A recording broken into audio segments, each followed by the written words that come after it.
It's about time we get another free limited 5-star unit, and just like how Dr. Ratio was broken, the new Dan Heng form is equally as meta as the rest of the limited units. So once March's banner finishes up, we'll get a free copy of Permansor Terrae, the newest physical preservation unit. He'll be very broken, everyone will have him, so let's just jump right into his best Lightcones, Relics, Playstyle / Teamcomps, and Eidolon Value. So as the first attack scaling preservation unit, his signature is quite literally the only quote-unquote strong Lightcone option he has. It's incredibly broken, as most SIGs are, and I highly suggest pulling it if you want him to be a consistently good sustain in all content no matter what. Now, he doesn't need it, he could function fine with other options, but the calcs do show a pretty steep performance decrease. His second best option will be the Battle Pass Lightcone Journey. It buffs shields specifically and gives the team damage buff. If you're free to play, well then good luck, because you either run an off-path high base attack weapon like Himiko Lightcone or just the Herta Shop Lightcone. So again, I highly suggest getting his Lightcone if you really want to use him against the tough endgame. Otherwise, just wait until we get something usable from an event that will most likely happen sometime in the future. Now, Relics. He has his own set, so that makes things easy. Self-Enshrouded Recluse gives shield effect and team-wide crit damage. Now, this is his best in most cases. However, if you're running him in a non-crit team, or you have his SIG and shield effect isn't really necessary, then Musketeer is pretty solid. For plan ornaments, use Lashaka for attack scaling main DPSs. It is still the best support set in the game. Main stats are super simple. Attack percent on the body, speed on the boots, attack percent on the orb, and ERR percent on the rope. He doesn't really want crit, and he wants to use his ult as much as possible. Substat priority will just be attack percent, speed, then flat attack. It's all he wants.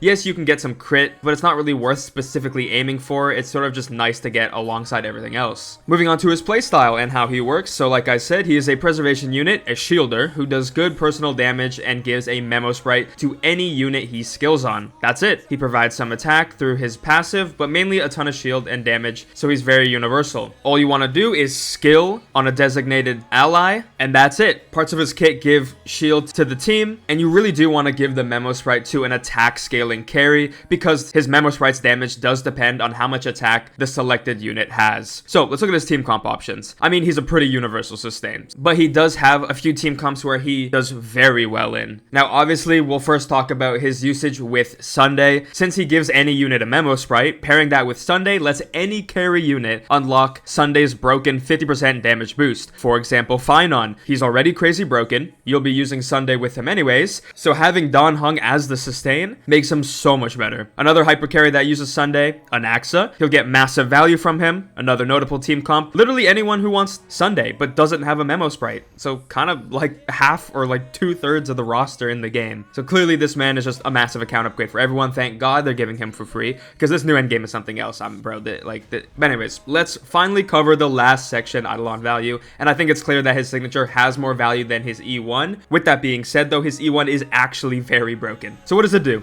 Well, every time he ults, recovers a skill point, and increases Bond Mate's resistant penetration by 18% for 3 turns. Bond Mate is whoever he gives the memo sprite to. This is actually an incredible Eidolon. Something you normally see at E6. 20% res pen, or 18 in this case, is very good, and you'll be applying that to a hyper carry. So it's a crazy damage increase, and even though I don't normally suggest pulling Eidolons for sustains, this one is an incredible exception. E2 increases number of actions by 2 from Enhanced Soul Dragon through ult, so just more damage.